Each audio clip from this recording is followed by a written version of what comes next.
While the train is in motion, please remain seated at all times. Please do not lean out of the train. Parents are reminded to keep children seated with you at all times during the journey. Smoking or e-cigarettes are not permitted during the ride. And finally, consuming food is also not permitted on the train.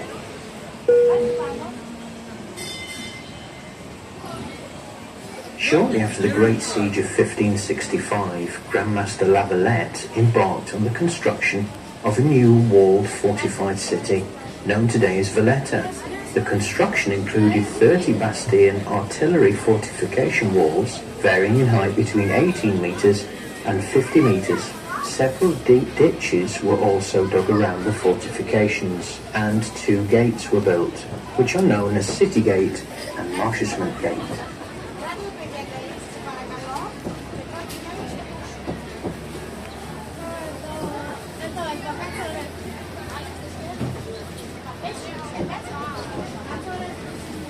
We are now making our way onto Republic Street, which is the main street and walkway in Valletta. On this walkway, located on your left-hand side, you will see the Maltese Law Courts.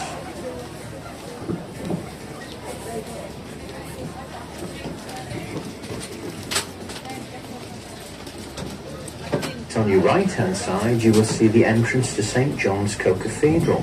This splendid cathedral was built between 1573 and 1577 during the reign of Grandmaster de la Caserie.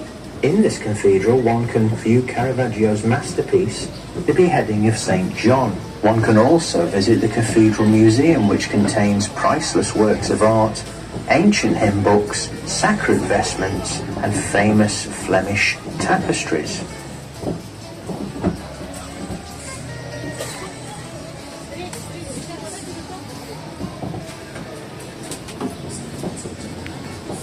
The city of Valletta was almost complete by the early 1570s, and it became the capital in 1571, when the Grandmaster moved from his seat at Fort St. Angelo in Victorioso to the Grandmaster's Palace in Valletta.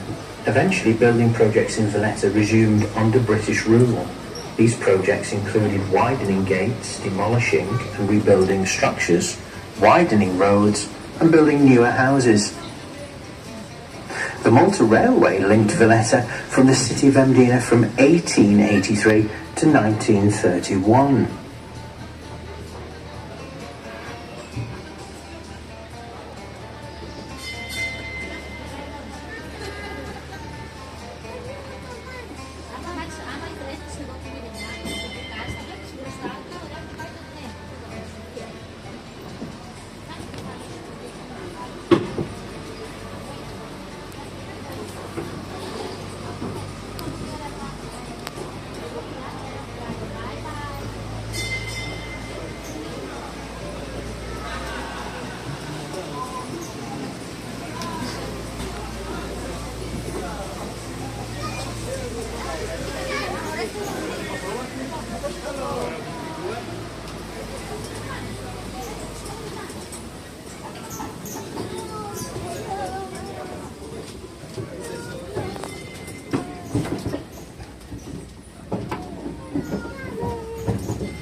Across the bay, one can see the town of Salima.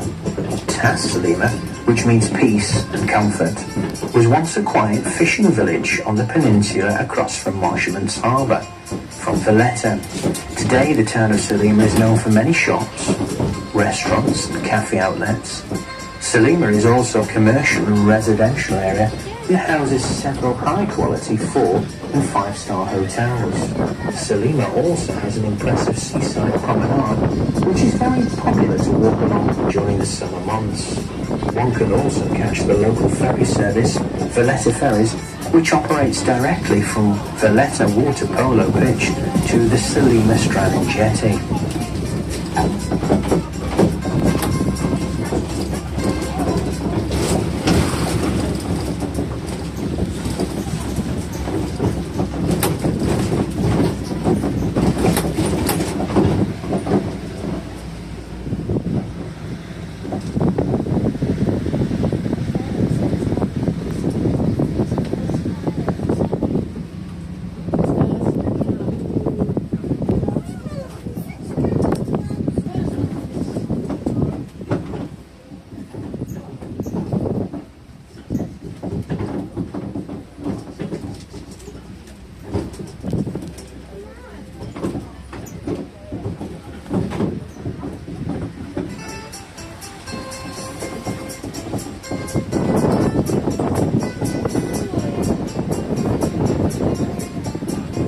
We shall now stop here for a short period of time. You may wish to take some photographs of the view. Please kindly remain in the train.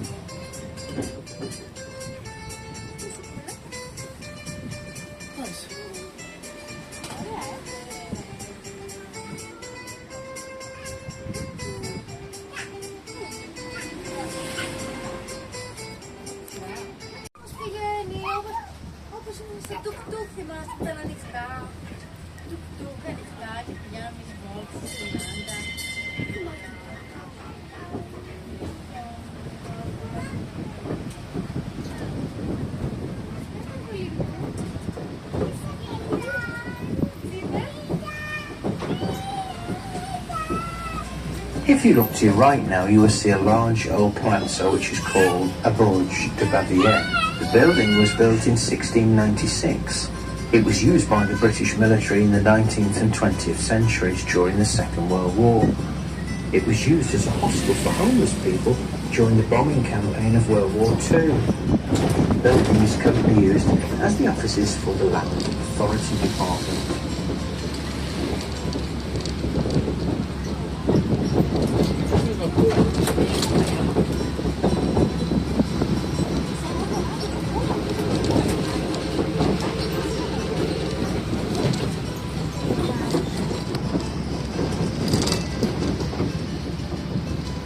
On your left-hand side, one can now see Fort St. Elmo.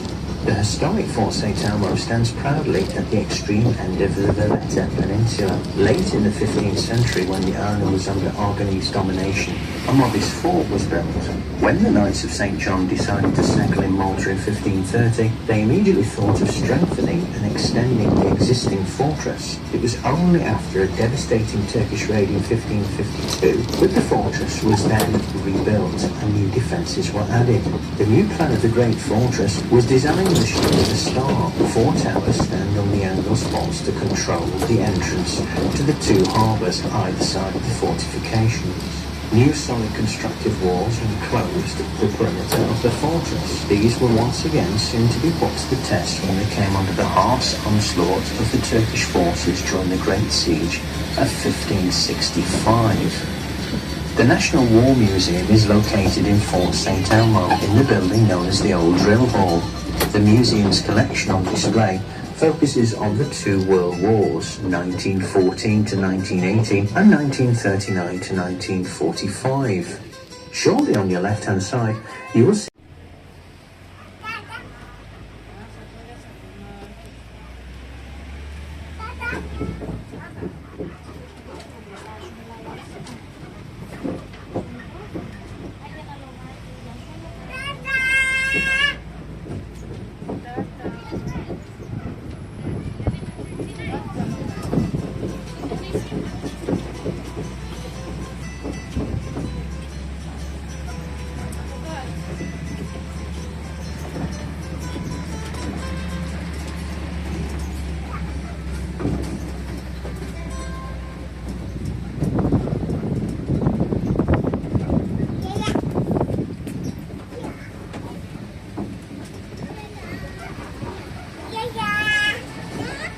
Coming up on your left-hand side is the Malta Experience. The Malta Experience is an audio-visual show and is one of the island's most popular tourist attractions, which is told in 16 different languages. The show tells the dramatic story over a period of a 7,000-year history. Educational, informative and entertaining, the show runs through the turbulent history of a small island nation. Opposite on your right-hand side, you can now see the old Sacra Infermeria. This hospital was one of the first buildings to be built in Valletta and started to function in the year 1574. Originally, it consisted of a large ward. The infirmary provided about 900 beds for male patients, who included knights, soldiers, sailors and foreigners. Maltese patients and slaves were also accommodated in another large hall below the main ward. Today, the building is known as the Mediterranean Conference Centre and is now used as a lobby when conferences are in session.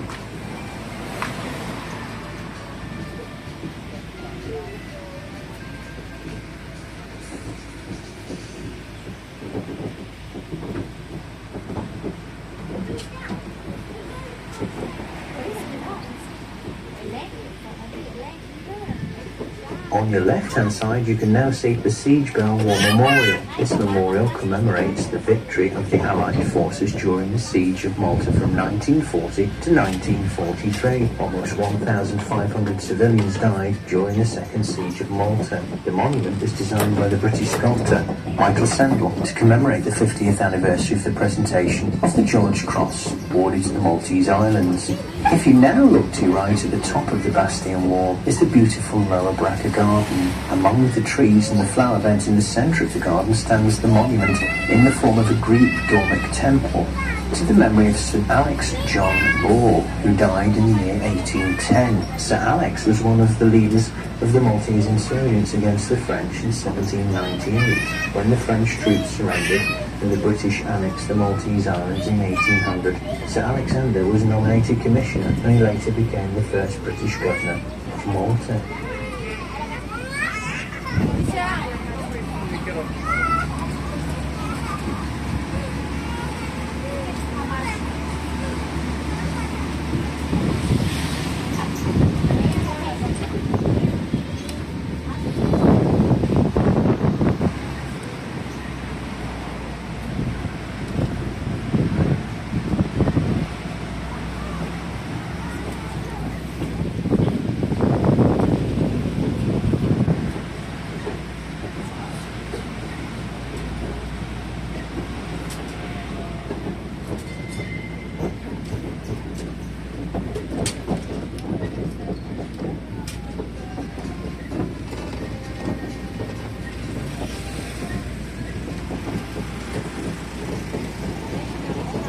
On your left across the bay are the famous Three Cities, Victoriosa, Cospicua and Sanglia.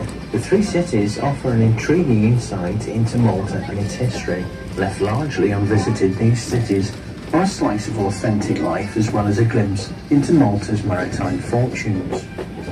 Dominating the tip of Victoriosa, Fort St. Angelo has been of great importance because of its strategic position, because of the role it has played throughout the Maltese history, particularly during the Great Siege of 1565. The fort has great emotional significance for the Maltese people. It has also gone through various changes throughout its history. Along the Victoriosa waterfront, one will also find housed within the old naval bakery the Malta Maritime Museum. The museum charts Malta's maritime history within the Mediterranean. The museum houses numerous artefacts. We shall now stop here for a short period of time. You may wish to take some photographs of the view. Please kindly remain in the train.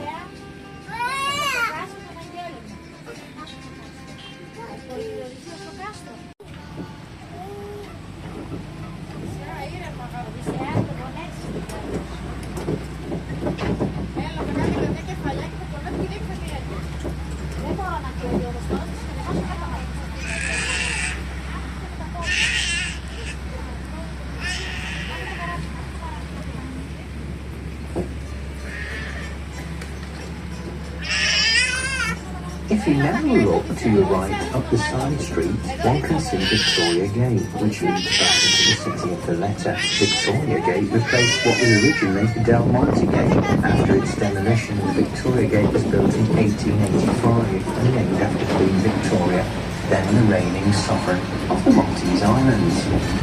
As we now make our way through the tunnel, you will see on the right-hand side the entrance to the Upper Baraka lift. The new lift started to operate in December 2012, linking the Grand Harbour to the Upper Baraka Gardens and Valletta City Centre. It is located on the original site where its predecessor operated between 1905 and 1973. The lift is 53 metres high and can carry 21 people at a time and a total of 800 people per hour. The journey takes around 25 seconds, making it the quickest way into the city from Valletta Waterfront. While visiting the Upper Baraka Gardens, one can also visit the war rooms. They're located 150 feet below the gardens. The war rooms consist of a network of tunnels and chambers which were used as the British War HQ during World War II.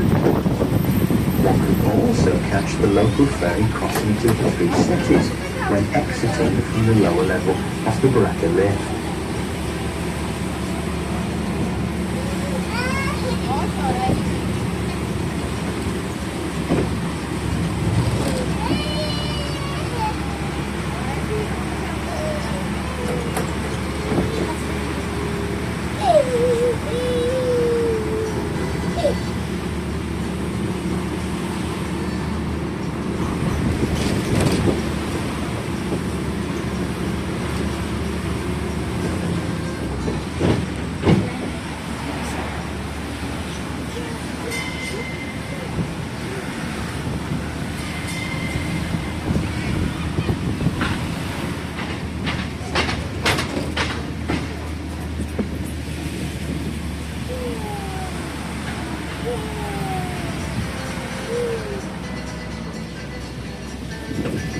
Buffer Hospital, formerly known as King George V Hospital, is not only a military building, but it was initially opened in 1922 as a memorial to the men of the Merchant Navy who died in World War I. Parts of the hospital were damaged in World War II and then rebuilt in 1948 under the premiership of Sir Paul Boffer. The hospital was renamed Sir Paul Boffer in 1976. The hospital has a beautiful stained glass window and also a decorative stone located above the main door entrance, which was originally from the Houses of Parliament in London, Great Britain. Now you can see on the right-hand side the War Memorial, located on the main roundabout. The memorial is dedicated to over 6,000 Maltese citizens and nearly 1 million British servicemen who gave their lives during the Great War of 1914 and 1918. The monument is constructed from gozo stone and is shaped in the form of 5 crosses. After World War II, the memorial was updated to represent the fallen from both wars. If you look to your left now, you will see the entrance to Floriana Mall. Here one can see the granary stones once again resting on the stone slabs, and also a bronze statue to mark and commemorate the 21st of September 1964 as the day of Malta's independence from British rule.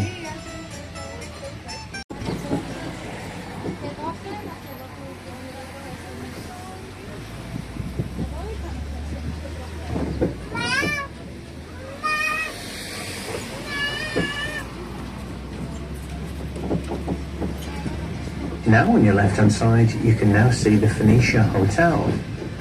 This beautiful hotel was constructed in the 1930s. It was designed in the style of Art Deco and is still regarded today as one of the top 5 hotels in Malta.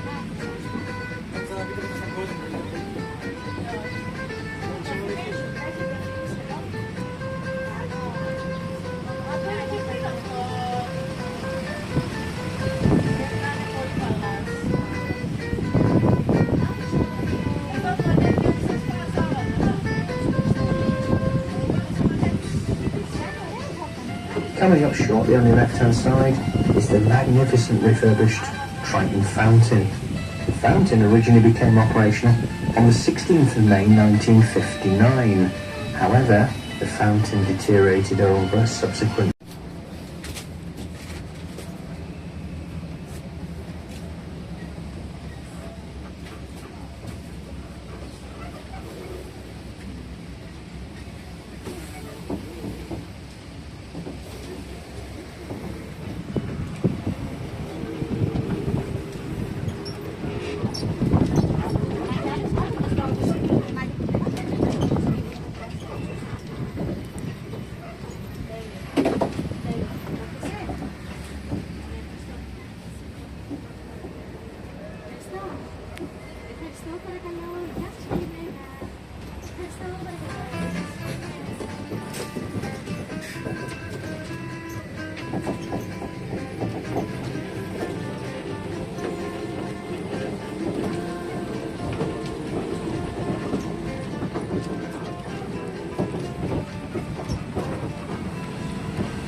Above the bus terminus, perched above the bastion walls, one will find St James Cavalier. This building was built by the Knights of St John in the 16th century. It overlooks the St James Bastion. The Cavalier was restored as part of Malta's Millennium Project, but as a part of a cultural centre for the Maltese creative space. Cavalier is located in Castile Square and is close to the Auberge de Castile, the central bank of Malta, and also the new Parliament building.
Impressive building one can now see with the two large cannons outside is called the Auberge de Castile. The building was originally constructed between 1571 and 1574 during the reign of Grandmaster Manuel Pinto de Fonseca and designed in the style of Baroque by the Maltese architect Andrea Belli. Coats of arms of Castile, Leon, Portugal, along with Pinto's personal coat of arms, is on the facade of the building, making it truly spectacular to view.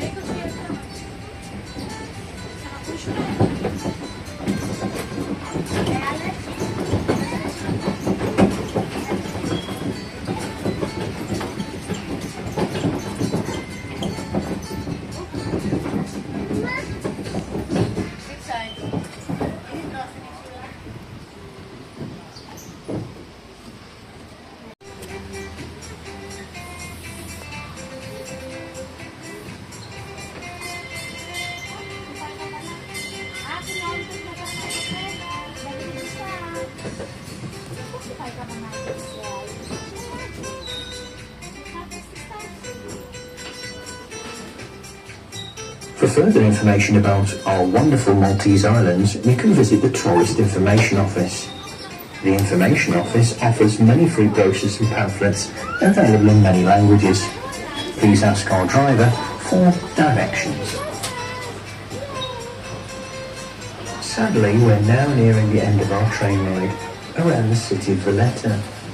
Please kindly remain seated in the train until the train is stationary.